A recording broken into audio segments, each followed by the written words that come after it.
Once upon a time, in 1920, Coco became Mademoiselle. Europe had formed a fragile peace and women were embracing the style of the woman who had given them the right to comfort.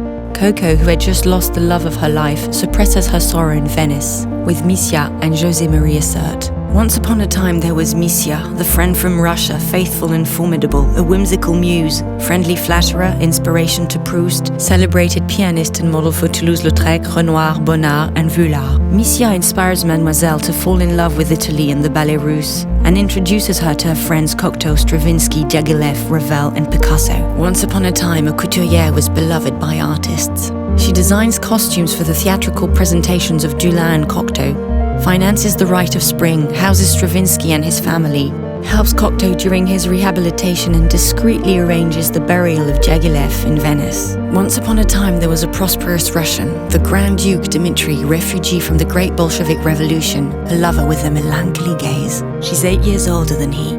Dmitri infuses her collections with influences from the steppes of Russia, inspiring embroidery, furs and Byzantine jewels. Thanks to him, Mademoiselle meets Ernest Beau, perfumer to the Tsars, who creates in 1921 the ultimate perfume, No. 5. Once upon a time there was a gentleman with an English elegance, a luxury beyond aristocracy, the Duke of Westminster, the richest man in England. Gabrielle is inspired by his tweed jackets and his knit sweaters, by the vest of his valets, by the berets of his sailors. They fall in love. Westminster invites her to his houses and on board his yachts, sends a private train to collect her and showers her with flowers and jewels. Their love soon wanes. She'd never become a duchess. Once upon a time, black assumed the throne. At the opera, before the motley kaleidoscope of gaudy gowns, Gabrielle Chanel declares her distaste for the era, announcing, "These women, I'm bloody well going to dress them in black."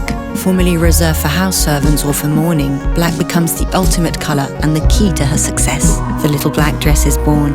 Once upon a time there were costume jewels which Gabrielle Chanel loved to mix with precious stones. She reproaches the women of the world for wearing their fortunes around their necks, saying, "What counts is not the carats but the illusion."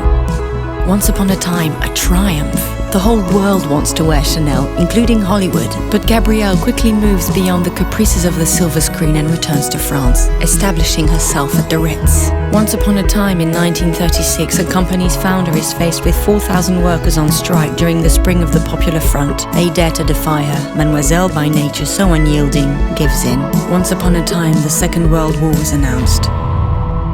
At 55 years, at the height of her glory, Gabrielle Chanel closes the atelier on the Rue Cambon. Convinced that this is no longer the time for fashion, she withdraws to Switzerland. But as one who liked to say, "I want to be part of what happens," Mademoiselle was far from having said her last word.